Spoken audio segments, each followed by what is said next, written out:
मागच्या क्लासमध्ये आपण पाहिलं की एक श्वास में 88 बार जन्म्यो मर्यो भर्यो दुःखार निकसी भूमी जल पावक भयो पवन प्रत्येक वनस्पती. की त्या ठिकाणाहून निघून नित्य निगुदातून निघून हा जीव स्थावर पर्यायात जातो. तिथे देखील एकच इंद्रिय आहे. आणि स्थावर 5 प्रकारचे सांगितले होते. कोणकोणते? पृथ्वी कायिक, अग्नी कायिक, जल कायिक, वायू कायिक आणि वनस्पती. बरोबर आहे.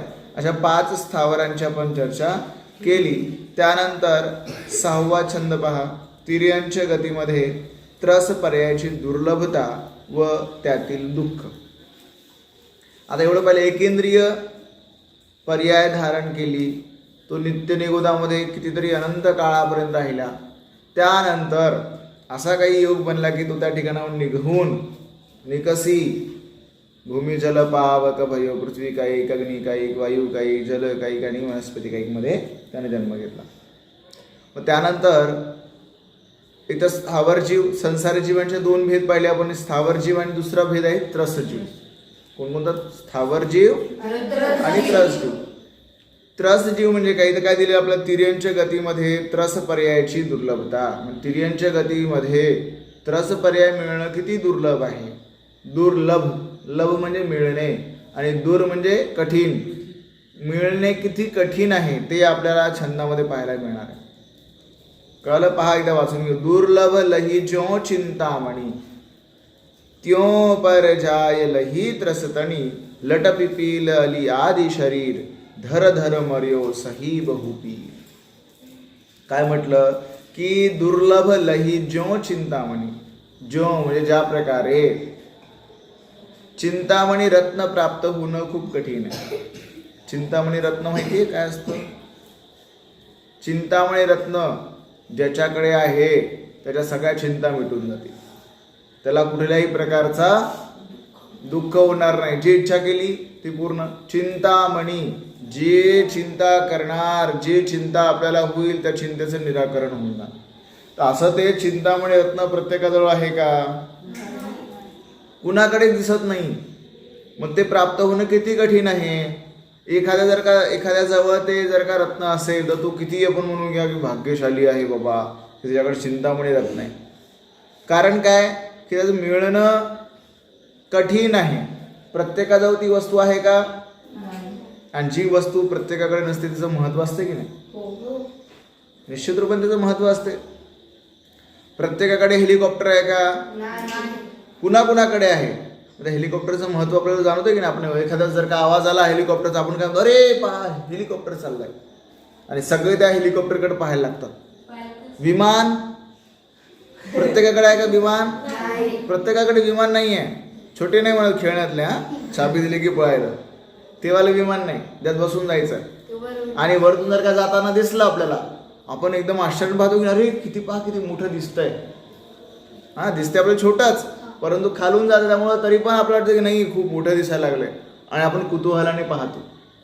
कारण काय ती वस्तू प्रत्येकाकडे नाही आहे आणि त्याचं महत्व आपल्याला वाटतं. त्याच प्रकारे चिंतामणी रत्न दुर्लभ आहे. कुणालाही मिळतं का? सगळ्यांजवळ असतो का? नाही. म्हणून त्याची महत्वता वेगळी आहे, त्याची महत्ता वेगळी आहे, त्याचं महत्व वेगळं आहे. त्याच प्रकारे जसं त्या चिंतामणी रत्नाचं महत्व आहे, त्याच प्रकारे जो चिंतामणी लही दुर्लभ, की ज्या प्रकारे जीवन या जीवनात किंवा या जीवाने ज्याप्रमाणे चिंतामणी रत्न दुर्लभतेने प्राप्त होते, जो चिंतामणी दुर्लभ लही, ज्याप्रमाणे चिंतामणी रत्न दुर्लभतेने प्राप्त होते, त्यों त्रसतणी पर्याय लही. त्यो म्हणजे त्याच प्रकारे, ज्यों त्यों, ज्या प्रकारे त्या प्रकारे, त्याचप्रमाणे एकेंद्रिय अवस्थेमधून त्रस पर्याय दुर्लभतेने प्राप्त होते. त्रस पर्याय म्हणजे काय आता आपण समजून घेणार होता. त्रस पर्याय म्हणजे आतापर्यंत निघू जात होता एकेंद्रिय जीव होता तो स्थावरामध्ये, नंतर त्यामध्ये तो स्थावरामध्ये त्याने जन्म घेतला, आणि स्थावरामधून ज्या ठिकाणी एकच इंद्रिय आहे, पृथ्वी कायिक, जल कायिक, अग्नी कायिक, वायू कायिक, वनस्पती कायिकमध्ये हा जीव जन्मला, मेला, परत यामध्ये भ्रमण त्याने केलं. त्या ठिकाणाहून निघून जीव त्रस पर्याय धारण करणे. त्रस म्हणजे काय? 2 इंद्रियापासून 5 इंद्रियापर्यंत इंद्रिया ज्या जीवास असतात त्याला त्रस जीव म्हणतात. कळालं? संसारी जीवांचे 2 भेद सांगितले. पहिले स्थावर जीव, दुसरं त्रस जीव. स्थावर जीव म्हणजे एकच इंद्रिय आणि त्रस जीव म्हणजे काय? 2 इंद्रिय, 3 इंद्रिय, 4 इंद्रिय आणि पंचेंद्रिय. पंचेंद्रियामध्ये संज्ञी आणि असंज्ञी. ठीक आहे, अशा प्रकारे याचे भेद आहेत. मग तो एकेंद्रियापासून निघाला आणि द्विइंद्रिय, त्रिइंद्रिय, चतुरेंद्रिय, पंचेंद्रिय यामध्ये त्याने जन्म घेणं कसं कठीण आहे सांगितलं. कशासारखं कठीण आहे? त्या चिंतामणी रत्नासारखं. ज्या प्रकारे चिंतामणी रत्न सहजासहजी प्राप्त होत नाही, त्याच प्रकारे ही पर्याय देखील म्हणजे द्विइंद्रिय, 2 इंद्रिय, 3 इंद्रिय, 4 इंद्रिय ही प्रगती एक प्रकारची आहे की नाही. पहिले एकच इंद्रिय होती, 2 इंद्रिया प्राप्त होणं कठीण आहे, 3 इंद्रिया प्राप्त होणं कठीण आहे, 4 इंद्रिय प्राप्त होणं कठीण आहे, पंचेंद्रिय बनणं कठीण आहे, त्यातल्या संज्ञी पंचेंद्रिय बनणं हे देखील तेवढंच कठीण आहे. ते सांगतात पहा, दुर्लभ लही जो चिंतामणी. ज्या प्रकारे चिंतामणी रत्न प्राप्त होणं दुर्लभ आहे, कठीण आहे, सगळ्यांना मिळत नाही, क्वचित मिळतं, त्याच प्रकारे क्वचित एखाद्या वेळी एखाद्या जीवाला ती त्रस पर्याय मिळते. कळालं? म्हणून ती त्रस पर्याय महत्वाची आहे. म्हणून काय ती त्रस पर्याय म्हणजे त्रस पर्याय घेऊन मोकळं व्हायचं का नाही. ते पुढे आपण शिकणार आहोत की त्रस पर्याय चांगली आहे का, मग पंचेंद्रियपणा चांगला आहे का, मनुष्यगती चांगली आहे का, ह्या सगळ्या गोष्टी आपल्याला शिकायला मिळणार आहेत. विचारा बेटा. काय काय बेटा? चिंतामणी रत्न. तर पहा, चिंतामणी सध्या कोणाला दिसतोय का? नाही. असं म्हणतात, दंतकथा आहे की चिंतामणी रत्न. कामधेनू ऐकले की नाही? कामधेनू, धेनू म्हणजे गाय आणि कामधेनू म्हणजे काय? जी इच्छा पूर्ण करणारी अशी गाय. कधी पाहिली कोणी? नाही. परंतु अशी दंतकथा आहे की कामधेनू होती की तिच्या समोर काही इच्छा प्रकट करा पूर्ण होतील. परंतु आपण कल्पवृक्षांचं देखील ऐकलेलं आहे शास्त्रांमध्ये. कल्पवृक्ष माहिती आहेत की नाही? 10 प्रकारचे कल्पवृक्ष. आणि कल्पवृक्षाखाली गेलं भोगमनी. आता कधी असतात हे? भोगभूमीमध्ये, चतुर्थ काळामध्ये. आणि त्या कल्पवृक्षाखाली जाऊन जी इच्छा आपण करू ती पूर्ण होऊन जायची, कारण की तेव्हाचा तो काळ सुकाळ होता. आता ती परिस्थिती आहे का? नाही आहे. त्यातल्या उदाहरण दिलंय की जर का चिंतामणी रत्नासारखं रत्न, पारसमणी माहिती आहे तुम्हाला? पारसमणी सोन्याला घासला की लोखंडाला घासला की लोखंड काय होतं? सोन्यामध्ये बदलून जातं. दिसतो का कुणाला आता सुद्धा? असेलही कुठेतरी एका ठिकाणी, परंतु सगळं मिळू शकतो का? बिलकुल. ठीक आहे. तर पूर्णा नदीमध्ये आपण दंतकथा ऐकलेली की नाही नवागडची, की काय आहे? नेमनाथ भगवंताच्या मूर्तीच्या अंगठ्यामध्ये पारसमणी होता. ऐकले सगळ्यांनी? मग तो पारसमणीची काय महत्वता होती की ते जर का लोखंडाला स्पर्श केलं तर लोखंड काय होतं? असं म्हणतात. ते जे पुजारी होते ते काय करायचे? सुई असं काही करून आपला आजीविका त्याला टच करायचं, सोन्याचं बनवायचं आणि ते विकून आपली आजीविका चालवायची. मग ते निजामाना कळालं वगैरे वगैरे काय, मग हातीच्या पाय ते ओढण्याचा प्रयत्न केला, मग ते उडून त्या नदीमध्ये पडला. अशी काही दंतकथा आहे. मग तशाच प्रकारचा हा एक चिंतामणी रत्न आहे. कळालं तुला? कळालं बेटा? Very good. मग ते प्राप्त होणं कठीण आहे की नाही? समजा असलं तरी सगळ्यांकडे दिसतं का? सगळ्यांना प्राप्त होऊ शकतं का? तशाच प्रकारे स्थावर मधून निघून त्रस पर्यायामध्ये जन्म घेणं हे तेवढंच कठीण आहे. असं म्हणतात की एखादा जीव त्या ठिकाणी ते असं उदाहरण देतात. आपण पॉपकॉर्न बनवतो की नाही? ते भांडं माहिती आहे तुम्हाला? त्या भांड्यामध्ये भरपूर दाणे असतात. मग ते गरम केल्यावर ते फुटतात. सगळे दाणे बाहेर पडतात का? त्यापैकी एखादा दाणा कुठेतरी बाहेर पडतो की नाही? एखादा असा अचानक उडून बाहेर पडला. मग तशाच प्रकारे त्या स्थावरामधून निघून एखादा जीव त्रस पर्यायामध्ये येतो. तशा प्रकारे त्रस पर्याय मिळणं खूप कठीण आहे. पहा, परत एकदा वाचूया आणि समजून घेऊया. इथपर्यंत कळालं सगळ्यांना? Very good. दुर्लभ लही जो चिंतामणी, त्यों पर जाय लही त्रसतणी, लट पिपीली अली आदि शरीर लट पिपीली अली आदि शरीर पहा, लट आहे, पिपिली आहे, अली आहे, आदि शरीर. पूर्ण म्हणा, एक शब्द सुटतोय. लट पिपील अली आदि शरीर धर धर मर्यो सही बहुपी. अच्छा, त्रस पर्याय मिळणं दुर्लभ आहे, कठीण आहे, सगळ्यांना मिळत नाही, ही चर्चा केली. पण मग त्यामध्ये सुख आहे का? त्यामध्ये सुख नाही, हे पुढे सांगितलं की मिळणं तर कठीण आहे, निगोदापेक्षा बेटर आहे, पण बेस्ट आहे का? चांगली आहे का? नाही. त्या पूर्वीच्या अपेक्षेने ठीक आहे, परंतु त्यातही सुख नाही. पहिले सांगितलं की तिर्यंच्या गतीमध्ये त्रसपर्याय मिळणं दुर्लभ आहे आणि त्यातलं दुःखही ते सांगणार होते. दुसऱ्या ओळीमध्ये दुःख देखील सांगितलं. काय सांगितलं बरं? की यामध्ये लट पिपिली अली आदि शरीर धर धर मर्यो अळी, द्विंद्रिय अळी बनला कधी हा जीव. ठीक आहे. त्यानंतर मुंगी बनला त्रिइंद्रिय. मुंगी माहिती तुम्हाला? अळी 2 इंद्रिय, कोणते? स्पर्श आणि रस. त्यानंतर स्पर्श रस घ्राणेंद्रिय असणारी मुंगी. त्यानंतर भुंगा. भुंगा माहितीये? जो किडा असतो काळ्या प्रकारचा, फुलांवर बसतो, इकडे तिकडे फिरतो, आवाज करत घुई घुई घुई घुई वगैरे, फुलावर बसतो, इकडून तिकडे तिकडून तिकडे, तो भुंगा. चतुरेंद्रिय. त्यामध्ये किती इंद्रिय असतात? 4. स्पर्श रस घ्राण चक्षु. ठीक आहे. आणि त्यानंतर 4 इंद्रिय वगैरे शरीर वारंवार धारण करतो. काय सांगितलं? धर धर. धर म्हणजे पकडणे, प्राप्त करणे, मिळवणे. मिळवतो मिळवतो. धार धर धर 2दा आला शब्द, म्हणजे पुन्हा पुन्हा मिळवतो. मरतो, पुन्हा कुठतरी जन्म घेतो. 2 इंद्रियातून मिळाला, 3 इंद्रियामध्ये जन्म घेतला, 3 इंद्रियातून मिळाला, 4 इंद्रियामध्ये जन्म घेतला, परत 2 इंद्रियामध्ये जन्म घेतला. इथे देखील ते चक्र चालू राहतं. आणि धर धर मर्यो, प्राप्त करतो, पुन्हा मरताना सोडतो, पुन्हा प्राप्त करतो, पुन्हा सोडतो.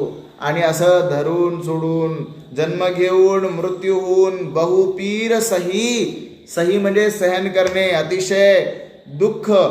पीर म्हणजे दुःख, अतिशय भयंकर असं दुःख त्या ठिकाणी तो भोगतो. कळालं का? हा, लट म्हणजे काय सांगितलं? अळी. त्यानंतर पिपिली म्हणजे काय सांगितलं? मुंगी. ठीक आहे, कळालं? Very good. एक गोष्ट सांगतो तुम्हाला, म्हणजे पहा, हा जीव जेव्हा या त्रस पर्यायामध्ये देखील फिरत असतो की नाही, कधी मुंगी बनला, कधी अळी बनला, कधी किडा बनला, कधी काही बनला, कधी काही बनला, परंतु त्या ठिकाणी त्या शरीरामध्ये जेव्हा तो जातो, ते शरीर जेव्हा तो धारण करतो, त्या गतीमध्ये जातो, तेव्हा ते शरीर आपलंसं वाटायला लागतं. कळालं का? एक सेठजी होते आणि त्या सेठजींना कळालं की अरे, मी मेल्यानंतर त्याच घरासमोरच्या नालीमध्ये किडा बनणार आहे. काय बनणार आहे? बरं, जेव्हा ते सेठजी होते त्यांना काय वाटलं? अरे मी ते किडा बनणार. सेठजींना किडा चांगला वाटला असता का? नाही. तुला की अरे मी किडा बनणार मला कळालंय. मग त्यांनी त्याच्या मुलाला सांगून ठेवलं, काय रे मुला, रे मी मेल्यानंतर काय बनणार आहे? आपल्याच नालीमध्ये समोर किडा बनून जन्मणार आहे. आणि तिथून जर का मी मेलो तर मला चांगली गती मिळू शकते. त्यामुळे तू काय कर, जसं मी मरेन तसं तुला समोरच्या नालीमध्ये काहीतरी किडा दिसेल, तू काय कर, त्या किड्याला मार. म्हणजे काय होईल? मला पुढचं भाव मिळेल, चांगली गती मिळेल. बरोबर आहे की नाही? बिलकुल तसं झालं. सेठजी गेले. सेठजी गेल्यानंतर मग त्यांनी शोधाशोध सुरू केली. ते समोरच्या नालीमध्ये काय बनवून? किडा बनवून. याने काय घेतलं? एक मोठी काडी घेतली, लाकूड घेतलं मारायला. हे काय करायचे? त्या किड्याला त्या नालीच्या बाहेर काढायचा याचा मुलगा शेठजीचा. शेठजी जे किडे रूपात ते काय करायचे? नालीमध्ये जायचे. ते नालीतून बाहेर काढायचे आणि तो परत नालीमध्ये जायचा. मग असं करत असताना मला सांगा, त्यामध्ये तो मुलगा त्या किड्याला मारायचा प्रयत्न करत असताना तो किडा मरायला तयार आहे का? नाही. त्याचं कारण काय की त्या सेठजीला त्या किड्यामध्ये देखील काय आसक्ती झाली की मी किडा आहे पण मला माझं जीवन वाचवायचं आहे. मग हा जीव तसंच करतो. असंख्यात वेळा असं किडे, कधी अळी, कधी भुंगा, अशा विविध याच्यामध्ये जन्म घेतो, परत मरतो, परत त्याला दुःख होतं बरं त्यामध्ये, परंतु त्यामध्ये सुख म्हणायला लागतो तो. मग असं मरण जन्म मरण जन्म मरण असं करत करत तो खूप दुःख सहन करतो असं या ठिकाणी म्हणतायत. परंतु ते दुःख सहन करताना देखील त्याला असं वाटतं की नाही आता सुख आहे. आपलंच उदाहरण घ्या. आपल्याला दुःख वाटते का? झोपायला मिळालं सुख वाटतं. थंडी वाजायला फॅन बंद केला की सुख वाटतं. गरमी व्हायला लागली फॅन सुरू केला की सुख वाटतं. परंतु हे सुख दीर्घकाळापर्यंत राहणार आहे का? हिवाळा संपला की असं वाटतं की फॅन चालू पाहिजे. हिवाळा सुरू झाला की चालू असलेला फॅन बंद असावा असं वाटतो. मग प्रत्येक वेळी ती गोष्ट आपल्याला सुख देणारी राहते का? राहत नाही. कळालं सगळ्यांना? म्हणून हे जे सांगितलेलं आहे जन्म मरणाचा फेरा हा कधीही पाहिलं तरी दुःख देणाराच आहे. परत वाचतोय मी, लक्ष द्या. दुर्लभ लहिजो चिंतामणी. ज्या प्रकारे चिंतामणी रत्न प्राप्त करणं दुर्लभ आहे त्याच प्रकारे ज्या प्रकारे चिंतामणी रत्न सगळ्यांना मिळत नाही, मुबलक प्रमाणात उपलब्ध होत नाही, म्हणून त्याचं महत्व अधिक आहे. त्याच प्रकारे या त्रस पर्यायाचं महत्व का आहे? कारण ते प्रत्येकाला लगेच मिळणारी वस्तू नाहीये. पहिले नित्य निगोदात होता, अनंत काळ घालवला या जीवाने, त्या ठिकाणून मेला, स्थावर बनला, त्या देखील त्या ठिकाणी असंख्यात काळ घालवला, जन्म मरण केलं, त्यानंतर क्वचित कदाचित ज्या प्रकारे एखाद्यालाच रत्न मिळतं त्याच प्रकारे तुम्हाला सांगितलं ना, एका भांड्यामध्ये एका मका जो असा शिजवला जातो किंवा मका तळला जातो, त्यापासून ते जे लाह्या तयार होतात, पॉपकॉर्न ज्यांना म्हणतो आपण, लाह्या तयार होतात. लाह्या तयार होत असताना त्याचं तोंड कसं छोटंसं असतं. भांड्याचं तुम्ही पाहिलं ते प्रोफेशनल जे बनवतात असं भांडं, आणि त्याचं तोंड कसं फक्त छोटंसं, आणि ते करत असताना ते दाणे उडतात, परंतु सगळे दाणे बाहेर पडत नाही. त्यापैकी एखादा दाणा उडतो चुकून त्या तोंडातून बाहेर पडतो. त्या प्रकारे जे आतमधले जीव आहेत ते म्हणजे कोण? जे निगुद्यामध्ये आहेत, एकेंद्रिय पर्याय धारण करून स्थावरामध्ये आहेत, आणि तो जो एक जीव त्यामधून निघून काय बनला? त्रस पर्याय धारण केली.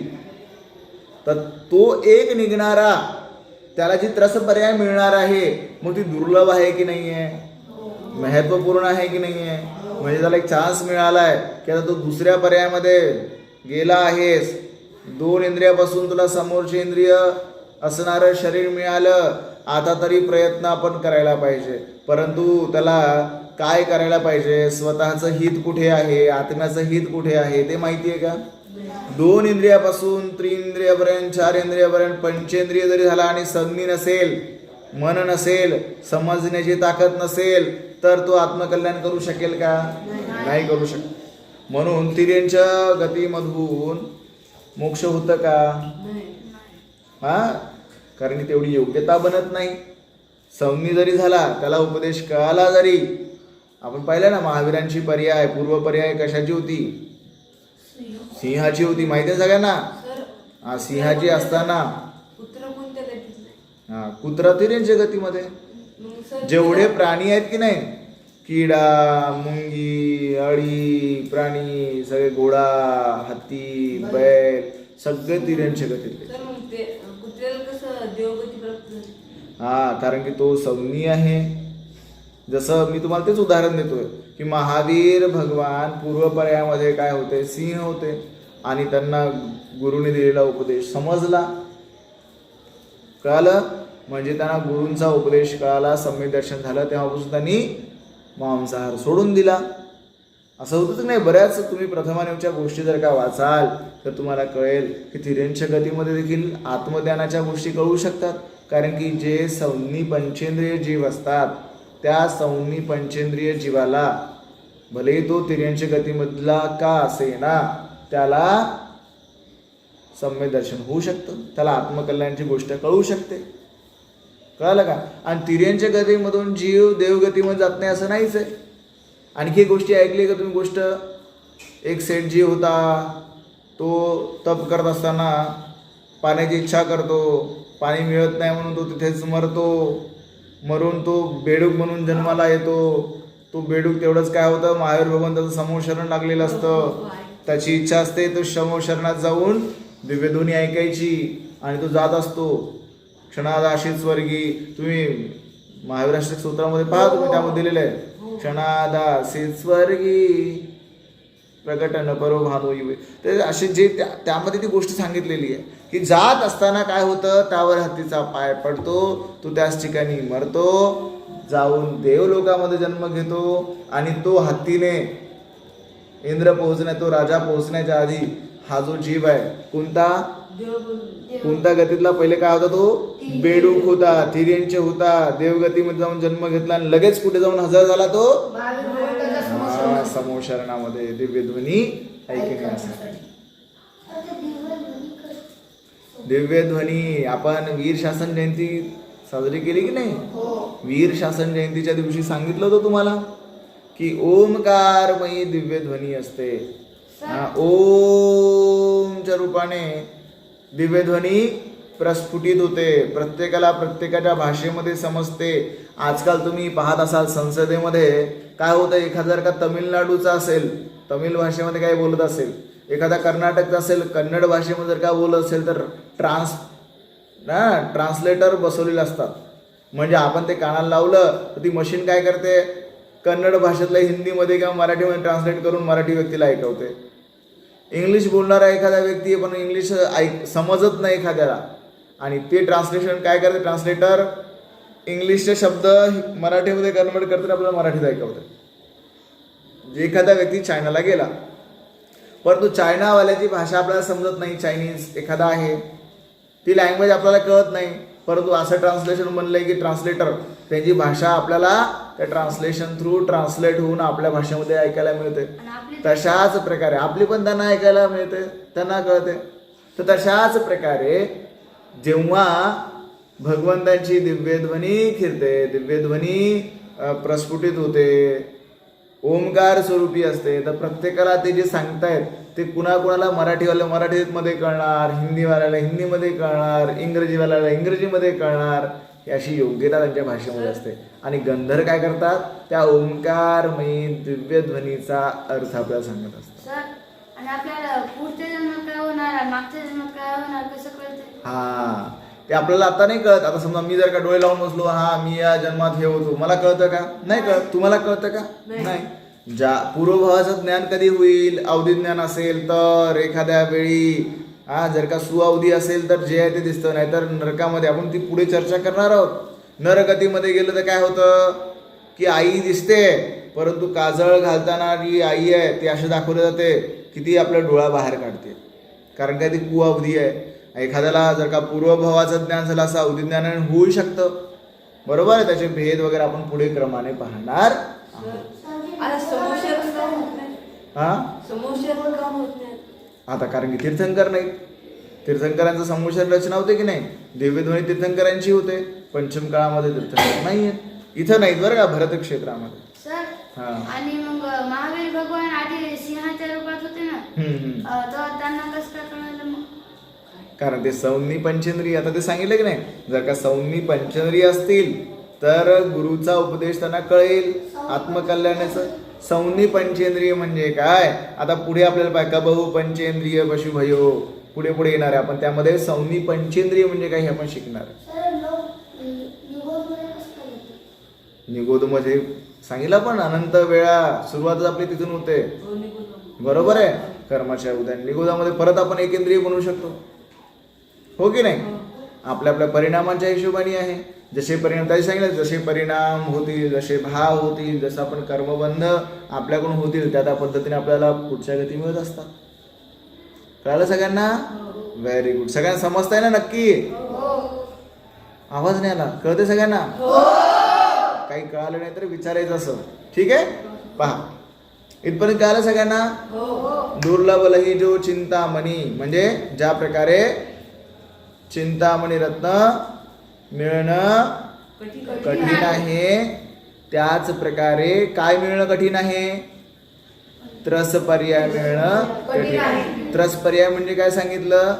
2 इंद्रियापासून ते 5 इंद्रियापर्यंत, त्याला काय म्हणतो? त्रस पर्याय. कळालं?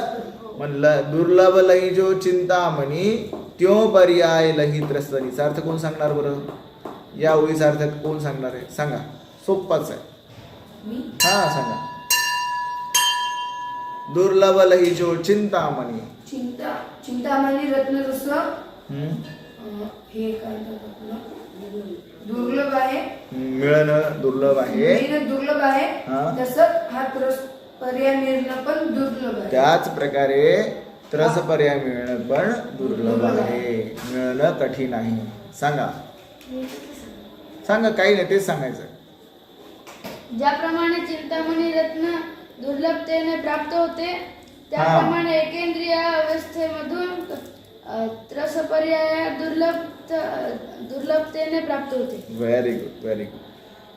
आणि पुढे काय दिले? लट पिपिली अली आदी शरीर उदाहरणं दिलेत. 2 इंद्रियामध्ये कोण आहे, 3 इंद्रियामध्ये कोण आहे, चतुरेंद्रियामध्ये कोण आहेत, आणि हे जन्ममरण करतात आणि दुःख सहन करतात. कळालं सगळ्यांना? इथपर्यंत कुणाला काही विचारायचं आहे? नाही. लट पिपिल अली आदी शरीर. लट लट म्हणजे काय सांगितलं? अळी. पिपिल म्हणजे पिपिली म्हणजे मुंगी. अली आदी शरीर. अली म्हणजे भुंगा.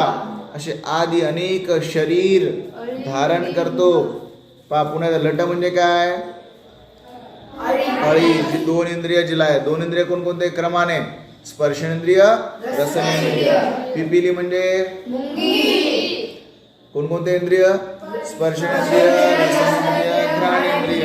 त्यानंतर अली म्हणजे भुंगा, स्पर्शनेंद्रिय, रसनेंद्रिय, घ्राणेंद्रिय आणि चक्षुरेंद्रिय.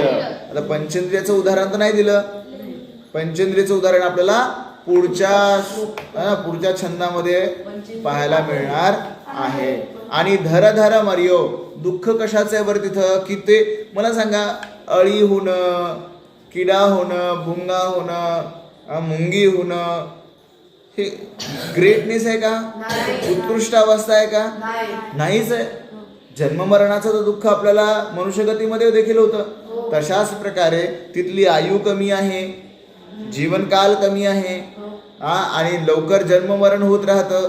जसं निगोदामध्ये पाहिलं 18व्या जन्म 18व्या मिळणं, त्या ठिकाणी जन्ममरणाचं दुःख आहे. इथं देखील जन्ममरणाचा दुःख आहे. सहज मुंगी चालली, कोणाचा पाय पडला, हो की नाही? म्हणजे कधी मरेल, कधी आयु संपेल हे तर कुणालाच माहित आहे. म्हणजे त्याची आयु कमी आहे, त्याचं जन्ममरण जास्त वेळ होतं. धर धर मर्यो, त्या गतीला प्राप्त होतात, त्या शरीर धारण करतात, परत मरतात, पुन्हा दुसरं शरीर मिळतं, परत मिळतं, परत दुसरं शरीर धारण करतात. तर अशा प्रकारे जन्ममरणाचं दुःख त्या ठिकाणी देखील आहे. म्हणजे त्या त्रस पर्यायामध्ये सुख आहे का? त्रस पर्यायामध्ये किंचित मात्र ही सुख नाही. फक्त सांगितलंय की आता पहा, क्रमाने जे आपण पुढे पुढे जातोय तर किती कठीण कठीण अवस्था आपल्याला मिळते, जी प्राप्त करणं खूप कठीण आहे, खूप दुर्लभ आहे. मग आपण त्या गतीचं, त्या अवस्थेचं आपण संधीचं सोनं करायला पाहिजे म्हणतो की नाही? एखाद्याला संधी मिळाली तर त्याने काय करायला पाहिजे? सोनं करायला पाहिजे. तुम्हाला अभ्यासासाठी सगळे अनुकूल वातावरण मिळालं तर असंच वाया घालवणं चांगलं आहे का? नाही. आपल्याला त्याचं संधीचं सोनं करायचं आहे, अभ्यास करून फर्स्ट यायचं आहे. नुसतं पास होणं नाही, बा आम्ही पास झालो आहे का, त्रस पर्यायामध्ये आलो, बस झालं, एवढ्यात संपलं, असं आहे का? नाही. आपलं अंतिम लक्ष काय आहे? खऱ्या सुखाची प्राप्ती करणं, मोक्षाची प्राप्ती करणं. आणि ही मोक्षाची प्राप्ती कधी शक्य होईल?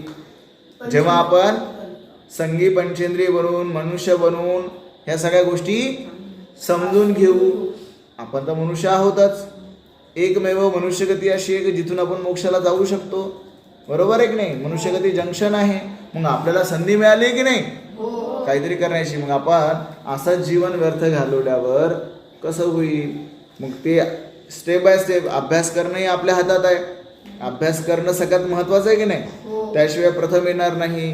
अभ्यास केल्याशिवाय आपल्या बुद्धीचा विकास होणार नाही. त्याशिवाय धार्मिक ज्ञान आपण समजू शकणार नाही काय सांगितलेलं आहे आणि अशा प्रकारे आत्म्याचं कल्याण देखील करू शकणार नाही. त्यामुळे अभ्यास करायचा आहे. पहिलू प्रत्येकाचं एक एक आपलं लक्ष ठेवायचं की पहिलं लक्ष काय आहे की मला अभ्यास करून या वर्षी चांगले मार्क्स मिळवायचे. कशामध्ये? धार्मिक कक्षेमध्ये देखील, शाळेमध्ये देखील. कळालं सगळ्यांना? वाचून घ्या. 6 श्लोक, काल 5 श्लोक पाठ करायला दिले होते, 5 छंद, बरोबर आहे, सगळ्यांनी जवळपास केलेत. आता परत 6 दिलेत, 6 पाठ करा, म्हणजे एकच राहिला आता पाठ करायचा. आणि 6चे अर्थ आता क्रमाने चालतो आपण. 6चे अर्थ पाठ करा. उद्या मी विचारणार आहे, आल्यावर विचारू, मग आपण क्लास सुरू करूया. ठीक आहे? कळालं सगळ्यांना? हात जोडा सगळ्यांनी. नमोकार मंत्र म्हणा.